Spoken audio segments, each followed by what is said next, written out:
Hey everyone, and welcome to this explainer. Today, we're actually traveling back in time to the 16th century court of the Vijayanagara Empire, right under the rule of King Krishnadevaraya. But listen, we aren't just doing a dry history lesson today. We're unpacking a total masterclass in logic, critical thinking, and honestly, early forensic science. We're going to break down this famous historical dispute that was solved not by some kind of magic, but by pure, brilliant deduction. The story of Tenali Rama and the oil-soaked jar is legendary. And as we go through this, you're going to see exactly why it's still so incredibly relevant for anyone who wants to learn how to separate fact from fiction. So let's just get right into the mystery. All right, so picture this scene. You've got two neighboring farmers who show up at the king's royal court, and they are fiercely dragging this single large clay pot between them. The tension in the room is absolutely palpable. The first farmer bows and insists, "Maharaj, this pot is mine. I kept it in the courtyard of my house." But immediately, the second farmer fires back, "No, Maharaj, this is my pot. He stole it from me." So they're completely deadlocked. Neither guy's going to back down. Both of them are incredibly convincing. And here's the kicker. There are absolutely no witnesses. Zero.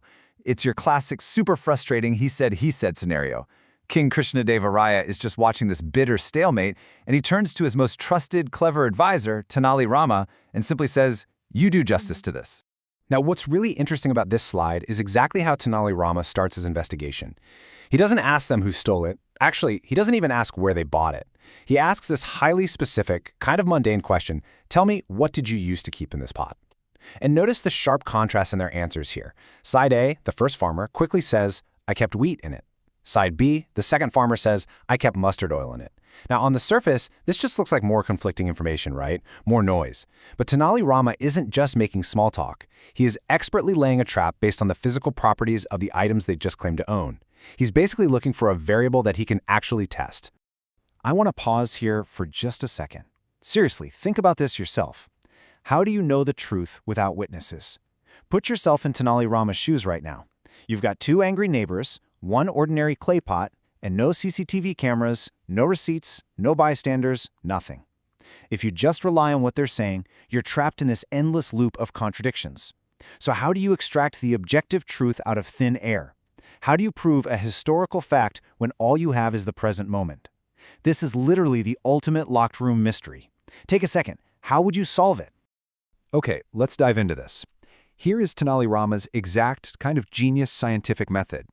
Step 1. He orders hot water to be poured directly into the disputed clay pot. Step 2. He simply waits. He just lets the physical properties do the work for him. Step 3. He has the pot emptied out. And finally, Step 4. He observes the results.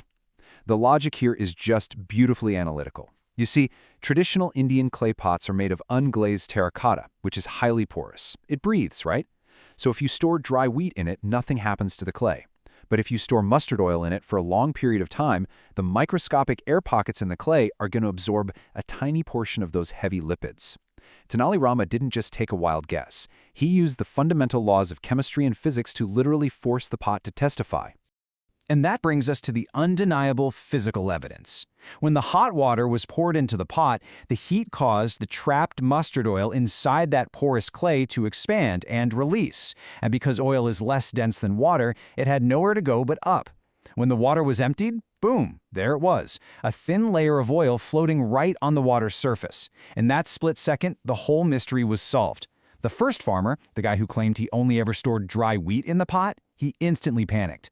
The psychological weight of this totally irrefutable physical proof just completely broke him. The moment he saw the oil, he realized his lie was exposed to the entire royal court, and he immediately confessed that he'd made the whole thing up out of pure greed. So the resolution of this case was swift and incredibly decisive. First, the clay pot was rightfully returned to the second farmer. Second, the first farmer didn't just lose the pot, he was actively punished by the king for perjury and for trying to manipulate the justice system. But honestly, the third point here is the most important one for our analysis. King Krishnadevaraya turns to Tenali Rama and praises him with a really specific compliment. He says, "You don't just listen to people's words, but you actively discover the truth." The king recognized that passive listening in a dispute, it's just never enough. True justice requires active methodological investigation. And this brilliantly illustrates our main takeaway today. It's perfectly captured in Tenali Rama's humble but profound response to the king. "Maharaj, Truth is often hidden in evidence, not just words. I mean, this is an absolute mic drop moment from the 16th century. Words are cheap. Words can be manipulated, fabricated, and delivered with highly convincing emotion.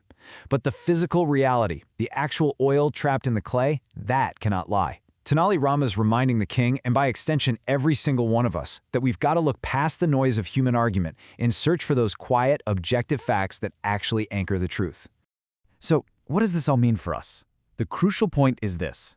True justice and really true understanding of any complex situation is never based on emotions. It is built on intellect, logic, and empirical proof. When you strip away all the shouting and the claims, what remains is the evidence. This folktale isn't just some cute story about a clever courtier, it's a timeless framework for problem solving. We face conflicting information every single day, at work, in the news, in our personal lives. So I want to leave you with this final question to think about long after this explainer is over. When you are faced with a dispute, and there are zero witnesses, how do you use logic to find the oil in the clay? How do you separate the emotion from the evidence in your own life? Keep looking for the proof, and I'll see you in the next explainer.